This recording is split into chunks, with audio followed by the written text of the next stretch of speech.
এই দেখো টকটা আমার হয়ে গেছে, এবার আমি নামিয়ে নেব।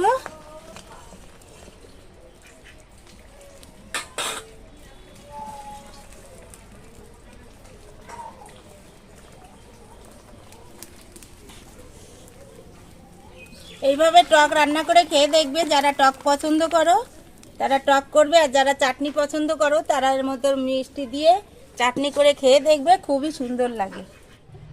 বন্ধুরা এই দেখো ছোট্ট একটা রেসিপি তোমাদের দেখালাম, সম্পূর্ণ অন্যরকম। এইভাবে টক রান্না করে খেয়ে